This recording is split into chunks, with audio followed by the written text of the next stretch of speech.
Les saludo desde Nueva Zelanda. Otra vez, yo quiero hablar sobre la Biblia, específicamente Jesús en cuanto a su título, como el Verbo de Dios. Primeramente, vamos a notar algunos tres versículos. Juan 1:1, en el principio era el Verbo, y el Verbo era con Dios, y el Verbo era Dios. Versículo 14 del mismo capítulo. Y aquel verbo fue hecho carne y habitó entre nosotros y vimos su gloria, gloria como del unigénito del Padre, lleno de gracia y de verdad. Y la tercera, Apocalipsis 19 y versículo 13. Y Cristo estaba vestido de una ropa teñida en sangre y su nombre es llamado el Verbo de Dios. Su nombre, dice Juan en Apocalipsis, su nombre es llamado el Verbo de Dios. Primeramente, según Juan capítulo 1 y versículo 14, el Verbo fue hecho carne. Además, en versículo 1, el Verbo era Dios y con Dios. ¿Cómo se mostraba aquel Verbo para ser hecho carne? En su sufrimiento y su muerte. Hebreos 2 y versículo 10 dice, hablando de Cristo como nuestro primo sacerdote, en efecto, a fin de llevar a muchos hijos a la gloria, convenía que Dios, para quien y por medio de quien todo existe, perfeccionará mediante el sufrimiento, marque estas palabras, mediante el sufrimiento al autor de la salvación de ellos. Este es de la nueva versión internacional. En la primera carta de Pedro 1 y 11, leemos del Espíritu de Cristo en los profetas, hablando de sus sufrimientos. Muchos siglos antes que Él vino, en el primer siglo, estas palabras fueron escritos en el Antiguo Testamento.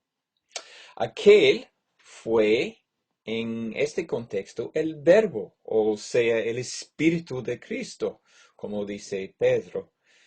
O sea, las profecías por medio del Espíritu de Dios mismo, que estas profecías hechos durante a los siglos del Antiguo Testamento. Como Dios habló por medio de los profetas y Él habló sobre los sufrimientos de Cristo, su Hijo que viene, conocido por medio de los judíos como Mesías y de los cristianos del primer siglo, Cristo. Sin la muerte, pues, que quiere decir la mortalidad o la humanidad de Cristo, ni Él, ni la fe en Él, no hubieran sido perfeccionados sin esta muerte. Sin aquel, la salvación no tiene sentido.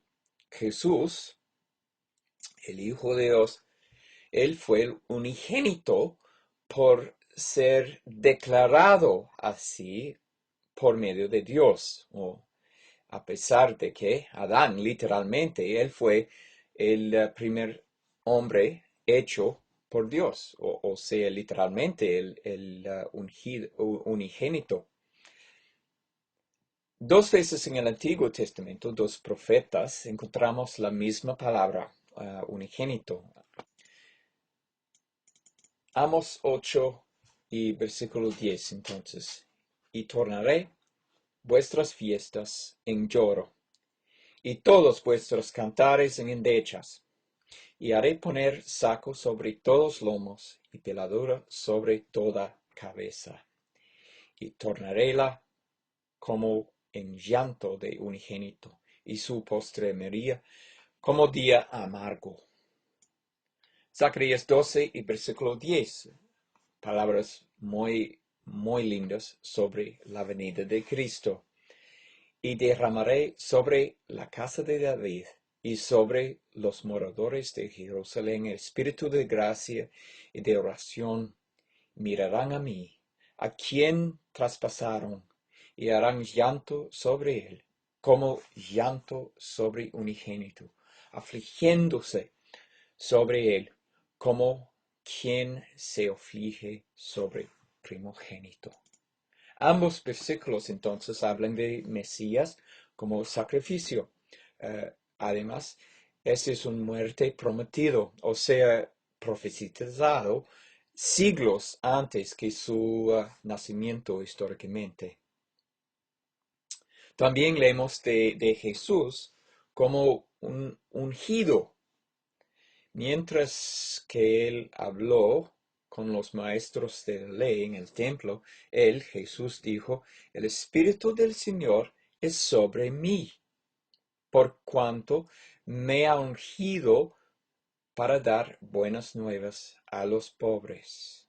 Me ha enviado para sanar a los quebrantados de corazón, para pregonar a los cautivos libertad y a los ciegos vista, para poner en libertad a los quebrantados. Lucas 4 y versículo 18. Sabemos bíblicamente que la palabra ungido quiere decir Mesías en hebreo y Cristo en griego, los primeros idiomas del Antiguo Testamento y del Nuevo Testamento. Acá el Señor citó el profeta Isaías, quien habló de Mesías como el ungido, el enseñador de las buenas nuevas. Otra vez vemos palabras escritas de Jesús algunos 500 años antes que su nacimiento. Bueno, gracias.